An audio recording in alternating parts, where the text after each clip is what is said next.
The little puppy's owners didn't think that they had a choice. After all, the dog's health problems meant that it was unlikely he'd survive for more than 2 weeks. So euthanasia seemed like the kindest option. But one of the vets couldn't bear to see this furry little fella put to death, and she was determined to save his life.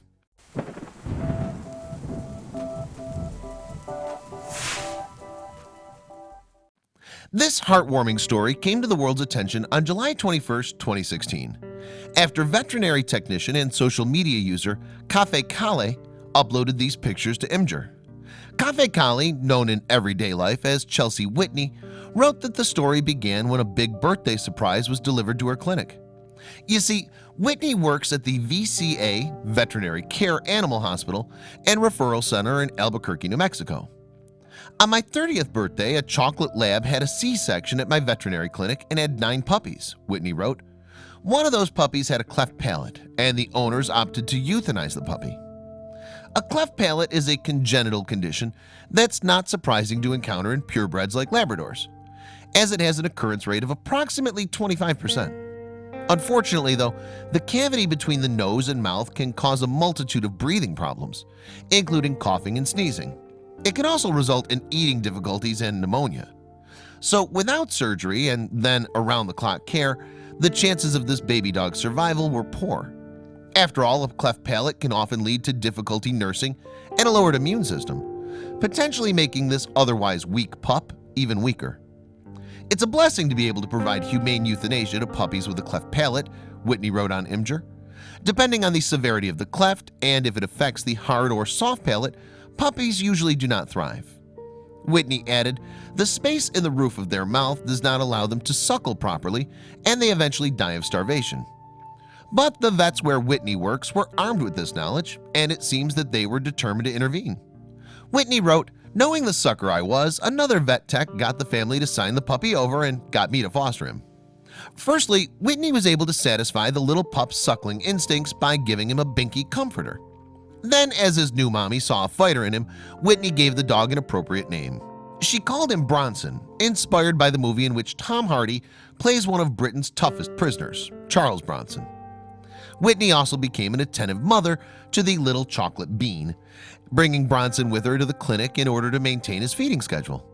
After all, the disabled pooch took his food every 2 hours by either tube or syringe.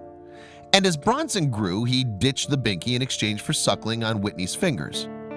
Whitney later described this activity as a true bonding experience. His mommy further had to play with him lots in order to keep him active because his cleft palate meant he couldn't have chew toys. But what did Whitney's colleagues think? Bronson's cleft palate was a particularly bad one. It extended from his hard all the way to his soft palate, Whitney wrote.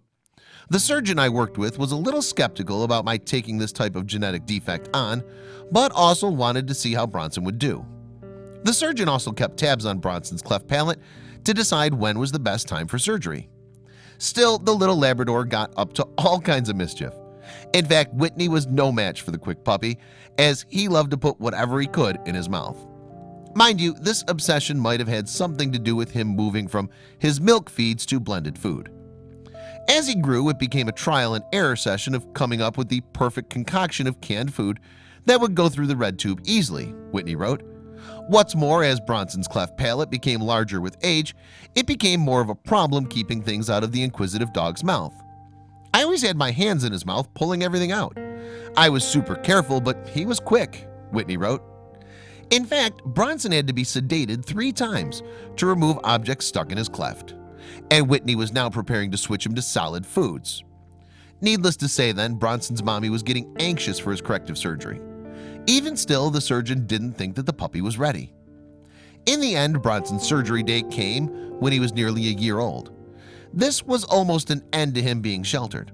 Highly energetic lab with sinus infections and bloody sneezing. Overall, he'd done quite well, and most of the veterinarians were shocked that he did as well as he did, Whitney wrote. So on Whitney's 31st birthday, it was surgery time for the chocolate bean, and his mommy was beside him for the operation. The surgeon explained to me, as I watched, that he was literally going to lift the skin of the right side, flip it to the left, tuck it, and suture it. But it was much more complex than that, she wrote. Still, the plucky little pooch was a fighter, like his namesake, and he came through the operation with flying colors. In fact, the surgery may have been harder on Whitney as she anxiously waited to see if the procedure would take. It was extremely nerve-wracking the first weeks, she admitted. Luckily, he did fine. Whitney was rightly showered with praise online for the love and dedication she showed in giving a doomed puppy a chance at life. "I have a cleft lip and palate, and I'm human. It was a nightmare to deal with. You're a hero for not giving up on this dog," wrote one touched commenter. Indeed, the now 3-year-old lab has a new lease on life, and his mom couldn't be happier. He's able to play with toys, chew on rawhides, swim in lakes, go on walks, and bring me sticks. Basically live the rest of his life as a perfectly normal lab, she concluded. "I love my dogs." I hope you liked this video. If so, please hit the subscribe button and click on the bell icon to make sure you never miss a video from our channel.